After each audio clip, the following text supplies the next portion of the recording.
What's happening? Nice one for coming back to the Fuse UK. It's much appreciated as always. Tonight's guest on the show is Dustin Rabiega. He's making his BKFC debut this Saturday coming at BKFC 46 Newcastle against Carl Thompson. And it's a pleasure to have him on tonight. I appreciate it. How you doing, mate? You good? Thank you, sir. I appreciate it to be here. I'm good. How about you, bro?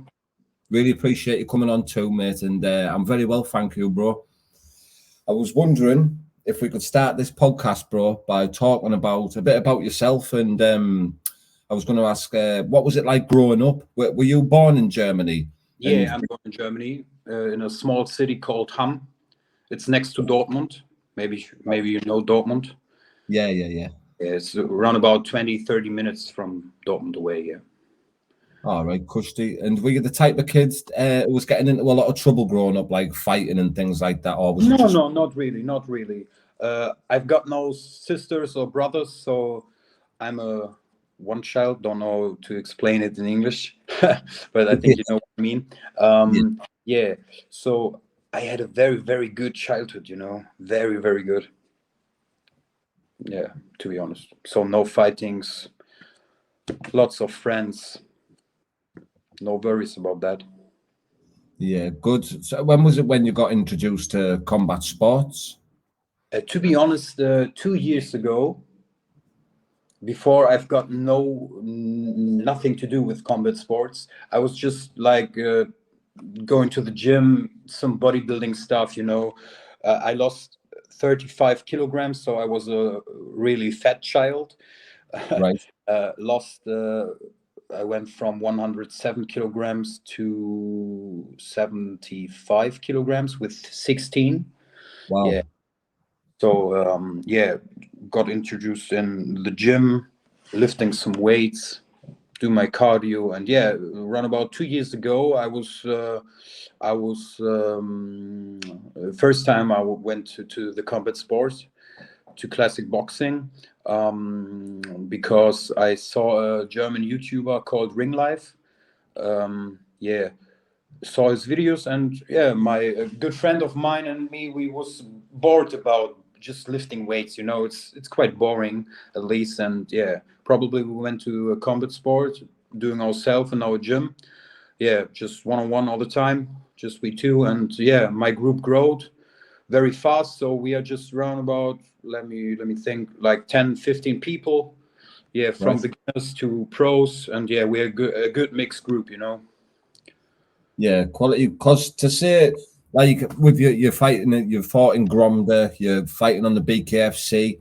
Were people who normally go into stuff like this, they normally had like a career in fighting, or so is it like, what's drawn you to it? Like only 2 years ago, would you say you're a bit of an like adrenaline junkie?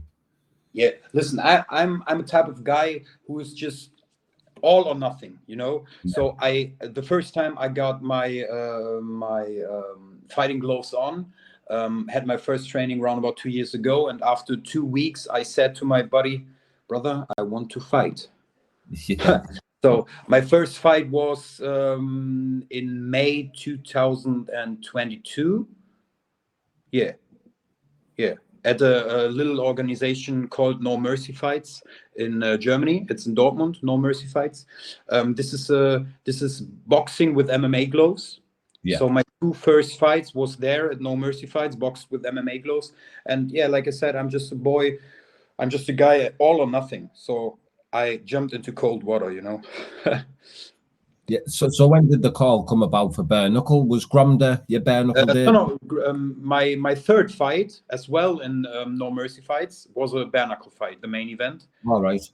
Yeah, that's the first time I fought bare knuckle, and after that, Gronda wrote me, and they want to see me fighting in Poland. So yes, what the fuck, I'm here, bro. Went to Poland and won the tournament. Quality, mate. So what did you find the difference in fighting with the gloves on to fighting with the gloves off? Did you find much difference? I think it's two completely other sports. Two complete other sports. Boxing with gloves, it's just you can do your double guard. Bare knuckle, you can't do a double guard. Yeah. So I think the people wants to see no Klitschko fight all the time clinching and something like that. They want action. They want blood and they want knockouts. Yeah. So I think in bare knuckle, this is given, you know. So I love the feeling of knuckle to knuckle, knuckle to bone, bone to bone, love blood, and yeah, you know, I think if you fight bare knuckle, you need to be a little bit a psycho.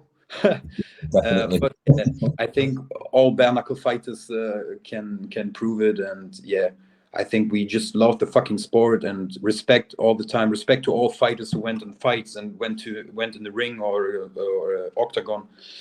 Yeah. So how did you find going over to Poland to Gronda? Did you find the experience good? Yes, of course. It was the best experience in my life. Gronda is a very, very professional organization. I was flashed about it because, so in Poland, Gronda is very, very big, you know. Yeah. Everybody in Poland knows about Gronda. And I went to Gronda. And it was the first time they asked me about an interview. And I was like, what the fuck? I'm just a normal fucking guy from Germany. What the fuck? I'm giving you an interview? What do you want from me? You know? So I was flashed. I really, really appreciate it. And I was just, it was, don't know how to say it. It was, you know what I mean, I think.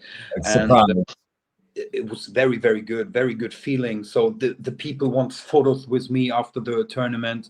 It was, I fucking love it. And like Conor McGregor said, I lost my mind in this game, you know. So I think I was born for this. Listen, I'm just 2 years into combat sport, and now I'm on BKFC, on the biggest fucking organization worldwide, and I'm gonna win a belt in 2 fucking weight classes. Mark my words, bro. All or nothing, like I said. All or nothing. So how many fights is it you've had in bare knuckle at the moment? What's your record in bare knuckle? My record in bare knuckle is 4-0. 4-0. Also 4 wins, 0 losses. And 2 fights with MMA gloves, no losses. So every fight was a KO, yeah. Nice.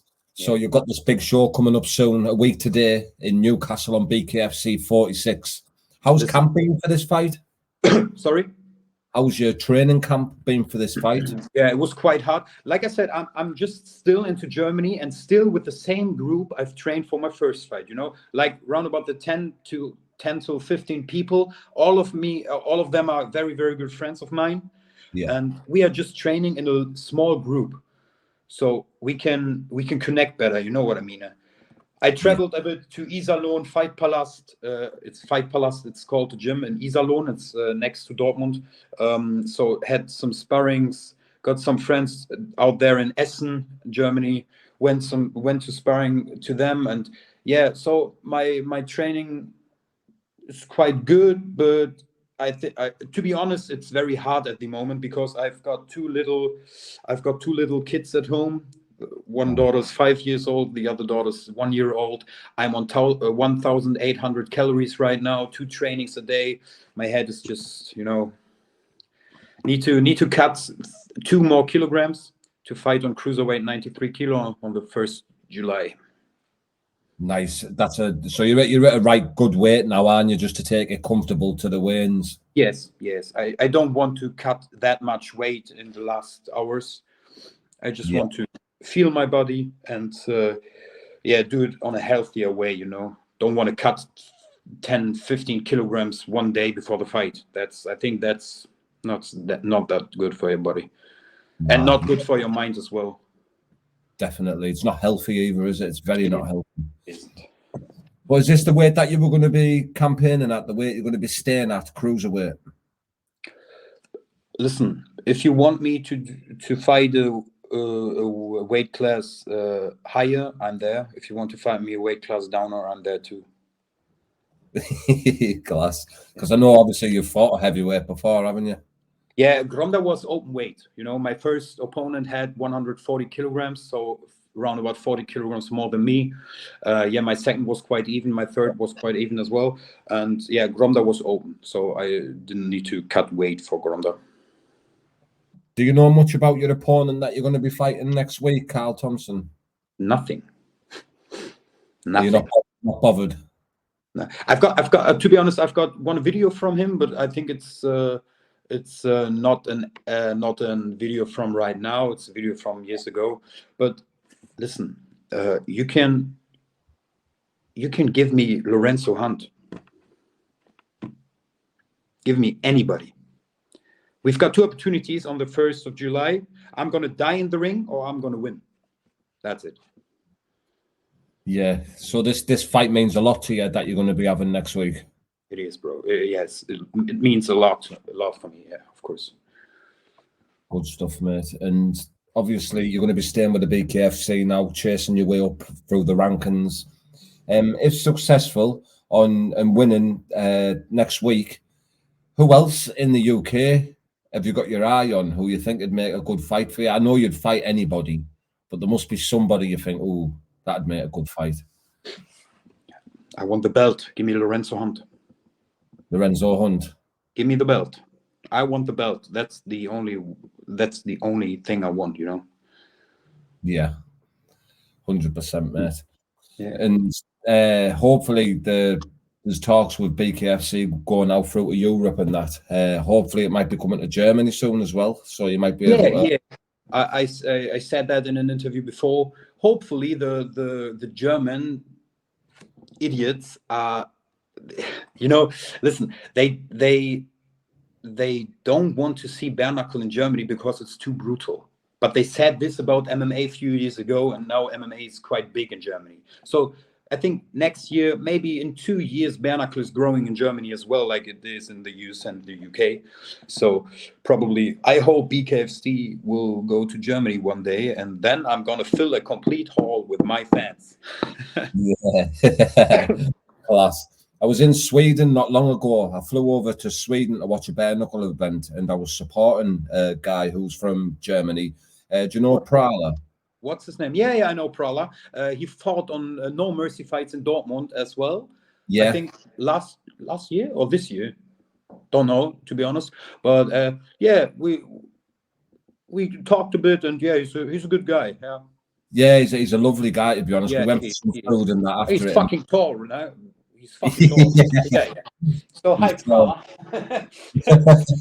He was telling us about the police and that over in Germany. He said, we haven't got a bad police force, like there's the good police, but the rules are just terrible with obviously that's what's happening in Sweden now. They've only had boxing and MMA legalized for not even long ago. It's crazy, yeah. It's crazy. Crazy. But well, that's life. What can we do? Right then, Dustin, what can we expect to see from Dustin Rabiega? Is that pronounced rightly, Rabiega? Rabiega. Rabiega. Yeah. But you can call me Teddy as well. My fight name and nickname is Teddy. Everybody's calling me Teddy here in Germany. All right, that's fine then. So what can we expect to see from Teddy a week today? You can see listen, I don't know if you watched the Gronda, but yeah, I've seen the Gronda fight. You did? I've seen 2 of the fights that you had in Gronda. Yeah, so I think you saw that I'm a very respectful fighter. Yeah. All the time, shaking hands all the time, and yeah, you will see.